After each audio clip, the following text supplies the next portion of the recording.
Chapter 10, Sloka 18. Vistarenatmano yogam.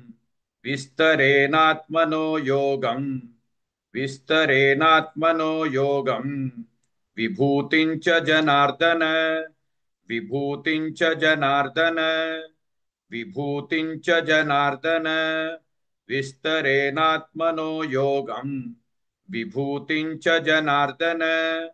विस्तरेणात्मनो योगम् विभूतिञ्च जनार्दन विस्तरेणात्मनो योगम् विभूतिञ्च जनार्दन विस्तरेणात्मनो योगम् विभूतिञ्च जनार्दन विस्तरेणात्मनो योगम् विभूतिञ्च जनार्दन भूय कथय तृप्तिर्हि भूय कथय तृप्तिर्हि भूय कथय तृप्तिर्हि शृण्वतो नास्ति मे मृतन् शृण्वतो नास्ति मे मृतन् शृण्वतो नास्ति मे मृतन् भूय कथय तृप्तिर्हि शृण्वतो नास्ति मे मृतन् भूय कथय तृप्तिर्हि शृण्वतो नास्ति मे मृतम् भूय कथय तृप्तिर्हि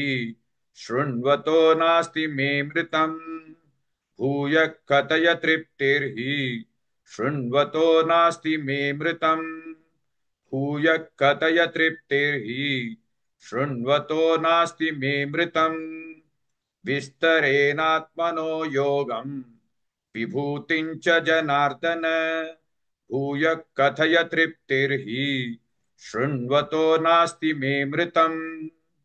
Please like and share this video because you could be instrumental in helping someone around the world recite the Srimad Bhagavad Gita, thereby helping them to have a life of unending opulence, victory and prosperity. This is mentioned in chapter 18, Sloka 78. Yes, don't forget to buy my book, Leadership Can Be Child's Play. Namaste.